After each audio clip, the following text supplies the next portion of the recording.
황교안 자유한국당 대표의 발언에 대한 비판이 잇따르고 있습니다. 또 야권 통합 논의도 급물살을 타고 있습니다. 성공회대 최진봉 교수와 함께 정치권 소식 얘기를 나눠보도록 하겠습니다. 예, 어서 오십시오. 황교안 대표의 발언, 그 80년에 왜 사태가 있었죠라고 하는데 그걸 어떻게 해석이 되십니까? 저는 상식적으로 그냥 말씀을 드리는 겁니다. 황교안 대표께서 오늘 또 해명하시면서 법적 조치까지 말씀을 하셔가지고 예.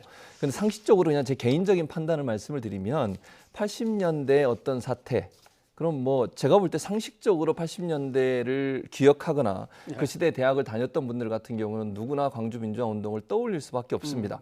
그리고 잘 아시는 것처럼 민주화 되기 전까지 군사정부는 군사정권들, 독재정권들은 계속 그 광주 민주화 운동을 광주 사태라고 불렀었습니다. 예. 그래서 뭐 폭도들이나 아니면 반정부 시위대가 폭동을 일으켰다 이렇게 이미지를 만들어서 폄훼를 시키고 그분들의 명예를 완전히 실추했었죠. 예. 그걸 이제 민주정부 들어와서 명예를 회복시키고 그걸 광주 민주화 운동으로 만들고 보상도 해드리고 또 국가 기념물로 만들어서 지금 지키고 있지 않습니까? 이런 상황이 아주 역사에 여러 번 반복돼 왔는데 이거를 80년대 무슨 사태 이렇게 말씀하시면서 이게 광주 민주화 운동과 직접적 연관이 없다고 말씀하신 부분이 과연 국민 그냥 개인 상식에 봤을 때 모르고 정말 하셨을까? 뭐 본인이 모르고 하셨다니까 그걸 믿어야 되겠지만 상식적으로는 약간 이해가 안 되는 그런 해명이 아니었나 이런 생각이 듭니다. 저도 뭐 하다 보니까 우연히 황교안 대표하고 똑같이 80년 당시 4학년이었습니다만은 예.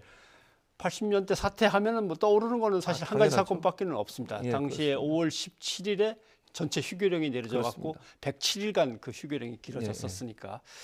자, 근데 아무튼 뭐 다시 한번 들어보면서 좀 생각을 해봐야 될 것 같습니다. 그때 1980년 그때 뭐 무슨 사태가 있었죠? 1980년. 그래서 학교가 휴교되고 이랬던 기억이 나오고. 틀린 얘기 계속하면 법적 대응도 하겠다는 거예요. 틀린 얘기라는 게 좀 어떤 부분이라는 정확히. 그 얘기했잖아요. 오늘 본래 학교 휴학이 있었어요. 휴교령이 내려졌다고. 근데 그 얘기한 거예요. 예, 아마 황 대표의 설명은 학교에서 갑작스럽게 휴교령을 내리고 학생들을 못 들어오게 한 거에 대해서 사태라는 용어를 쓴 거다. 이런 아마 얘기로 들리긴 합니다. 그러니까 황교안 대표 입장에서 그렇게 해명을 하시니까 그건 뭐 그대로 받아들여야 될 거라고 보여지고요. 다만 이제 국민들이 볼 때는 그러면 그게 과연 그 당시에 그 광주 민주화 운동에 대해서 모르고 있었을까에 대한 의문이 생기는 겁니다. 그러니까 본인이 뭐 지금 그렇게 얘기했는데 제가 뭐라고 거기에 뭐 얘기할 수는 없을 것 같고요. 다만 저는 상식적인 관점에서 봤을 때 80년대에 휴교령이 내려졌고 그러면 대학교 4학년도 되면 휴교령이 내려진 이유는 다 알고 있었지 않겠습니까? 그리고 그렇게 지금 또렷하게 80년에 휴교령이 내린 건 기억하신다고 하면 그 당시에 무슨 일이 있었다는 건 충분히 이해할 수 있고 그런데 문제는 이 사태란 말이 들어가다 보니 휴교를 사태로 얘기하신 건지 아니면 정말 그 당시에 군부 정권이 얘기했던 광주 사태를 표현하시기를 그렇게 한 것인지 하는 부분은 의문이 남는 부분이라는 거죠. 그러니까 해석의 여지가 있기 때문에 본인이 명확하게 예를 들어서 휴교한 사태를 말한 거다 이렇게 얘기하면 뭐 이해가 될 수 있는 부분이 있지만 그게 설명이 안 된 상태에서는 사태라는 말이 광주 사태로 오인될 수 있는 충분한 여지는 있다고 봅니다. 네.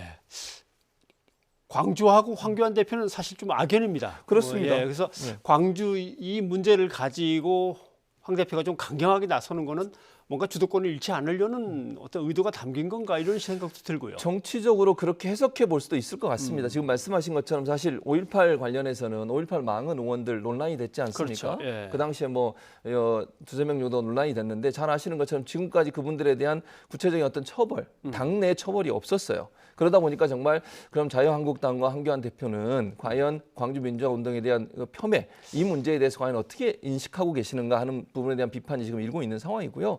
또 지난해 이제 5월달에 황 대표가 광주 송정역을 찾았다가 이제 여러 가지 좀 시민들의 거센 항의를 받았지 않습니까? 그런 문제도 있었고요.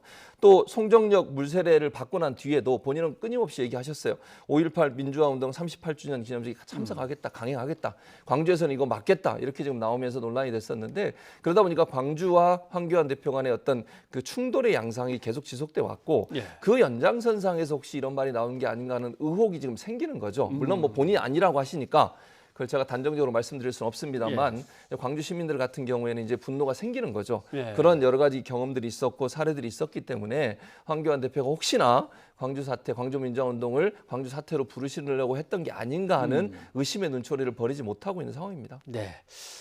그리고 뭐 자유한국당 얘기를 이어가자면 이번에 총선을 대비한 인재 영입에서 태영호 전 북한 공사가 드디어 이제 그렇습니다. 이름이 올라왔습니다. 이렇게 되면은 북한에서 나와서 북한을 맹렬하게 북한 체제와 집권 세력들을 비판했던 그분을 모셔오는구나 하는데 또 서울 강남으로 출마를 한다고 얘기가 나오니까 뭘 기대하는 걸까요? 제가 볼 때는 아마 첫 번째는요. 우리 정부가 추진하고 있는 이 한반도 비핵화 그리고 평화 무드 이 부분에 대한 비판을 하려는 의도가 있지 않나 하는 생각이 듭니다. 왜냐하면 잘 아시는 거 지금 설명해 주셨듯이 태영호 전 공사 같은 경우에는 우리 정부의 대북 정책을 상당히 신랄하게 비판하시는 분이에요.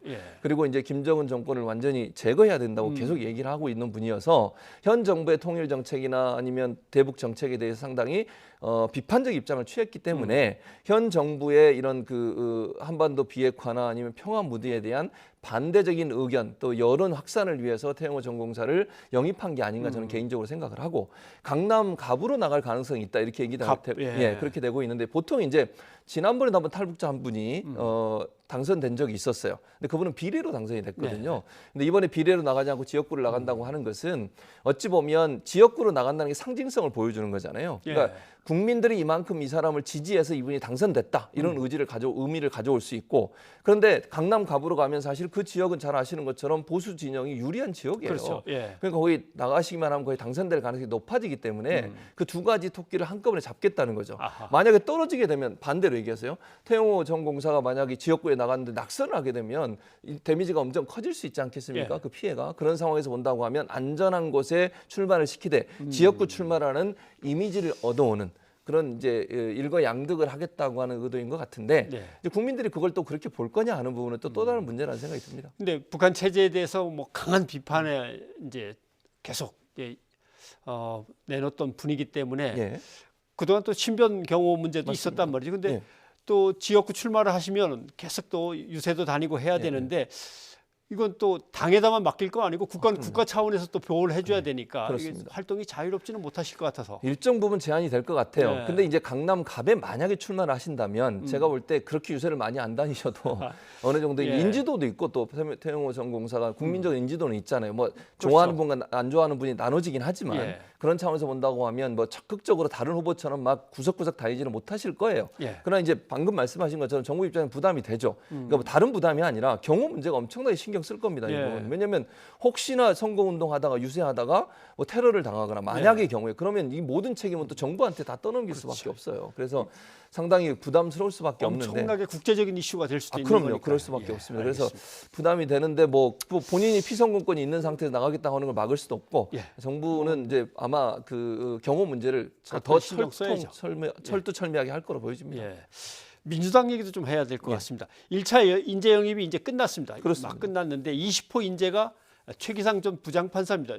조금 설명을 해주셔야 될 것 같습니다. 최기상 부장판사 같은 경우에는 4대강 보호 문제 있지 않습니까? 이와 관련해서 피해를 당하신 분, 침수 피해를 당하신 분들의 재판을 맡았던 분이에요. 두 번째로는 이명박 정부 민간인 불법 사찰 피해자의 재판도 맡으셨었고요. 일제 강점기의 강제징용 피해자 재판을 맡아서 이분들에게 유리한 판결을 내리신, 그러니까 유리한 판결이란 말은 법리에 의해서 했다는 말씀을 드리는 겁니다. 그런 차원에서 내리셔서 상당히 그 소수자 또는 피해자 입장에서 법리적 판단을 하시는 분으로 알려져 있습니다. 그리고 이제 이분 같은 경우에 2018년도에는 헌법재판관 후보에까지 올리셨던 분이에요. 그래서 법 쪽에서도 신망이 있고 또 존경을 받는 분 중에 한 분이다. 그래서 아마 이제 민주당 입장에서는 저렇게 그 이명박 정부의 어떤 실정, 이 문제 때문에 피해를 당하신 분들을 구제하기 위해서 열심히 노력하신 분이라는 그런 상징성이 있고요. 일제강점기 강제징용 피해자 재판 같은 경우도 사실 사법농단과 연관돼 있지 않습니까? 그런 부분에서 소신을 지켰다는 부분, 이런 부분들이 아마 민주당 입장에서는 영입의 대상이 되는 조건이 아니었나 이렇게 보여집니다. 근데 어떻게 보십니까? 검사가 정치권으로 가는 경우도 있는 거고, 그렇습니다. 언론인은 정치권으로 갔다 다시 왔다 들락날락거리고 해서 이런 점에서 뭔가 정치와는 약간 독립돼 있어야 될 영역이 너무 섞이는 거 아닌가 하는 걱정이 있는데 이번에 민주당의 영입을 보면은 사법농단에 대해서 비판적인 입장을 보였던 판사분들이 이제 세 분인가 들어가 있단 말이죠. 그렇습니다. 그러니까 사법의 정치와 정치의 사법화 이 논란이 있습니다. 그 논란 분명히 있습니다. 예. 뭐 민주당뿐만 아니라 아시는 것처럼 자유한국당도 지금 광주에서 판사하셨던 분, 그렇죠. 그분도 영입했고 예. 또 검사 김웅 검사는 또 새로운 보수당이 들어갔고 이래서 보수 진영에도 분명히 이제 법조인 출신들이 많이 들어간 거 있습니다. 예. 근데 저는 기본적으로는 지금 변상호 의원 말씀하셨듯이 반대입니다. 사실. 예. 그러니까 현직에 있다가 얼마 되지 않았는데 정치권으로 가는 거. 언론인도 마찬가지고 제가 그렇죠. 언론학자로 계속 그걸 비판했던 입장이 있었고요. 예. 그래서 저는 바람직하지 않다고 봅니다. 일정 부분 좀 기간이 지난 이후에 정치권에 들어오는 건 맞지. 왜냐하면 그렇게 된다고 하는 것은 이제 예외적인 조항을 빼고요. 그렇게 된 이런 사례는 결국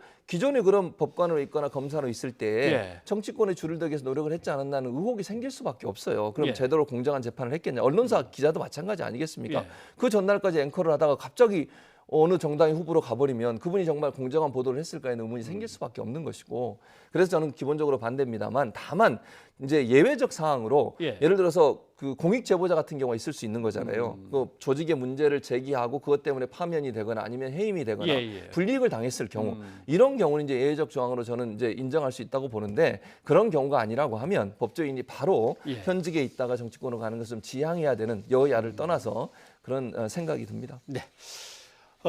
하나만 더 여쭤봐야 될 예. 것 같습니다.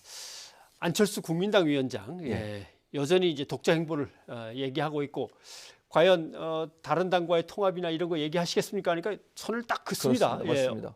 앞으로의 전망을 어떻게 보십니까? 저는 일단 1차적으로는 뭐 합당이나 이런 거 안 하실 것 같아요. 다만 그럼에도 불구하고 선거연대까지는 생각해 볼 수 있지 않겠느냐 이런 생각이 선거연대는? 듭니다. 이게 무슨 말이냐면 지금 그 안철수 전 대표가 7대 사법정의 실천 방안이라는 걸 내놨어요. 예. 이번에 신당을 창당하면서 그 내용들이 대체적으로 뭐 공수처법이나 검경수사권을 다시 개정하겠다는 얘기거든요. 그건 그렇죠. 자유한국당과 궤를 같이 하는 겁니다. 예. 그 경찰 개혁은 뭐 우리 정부도 주장하고 있는 것이고요. 그리고 이제 뭐 여러 가지 지금 얘기했듯이 그 선거에 개입한 공무원 처벌 규정 강화 문제 이건 뭐 원론적으로 맞는 얘기입니다만 현재 논란이 되고 있는 상황과 또 맞닿아 있어서 이분이 주장하는 주장이 결국 보수 진영에 주장하는 주장과 거의 같은 입장에서 보여지지 않나 이렇게 그렇죠. 보여집니다. 예. 그래서 겉으로는 왜냐하면 본인의 이미지 자체가 보수화되는 것을 본인은 경계하시는 것 같아요. 그럼에도 불구하고 현 정부와 각을 세우면서 비례대표 수를 일정 부분 확보하기 위해서는 이런 지금 자유한국당을 중심으로 한 보수 진영에서 주장한 주장을 할 수밖에 없는 상황이다. 예. 그래서 결국 저는 저 지금 7대 사법적인 실천 방안도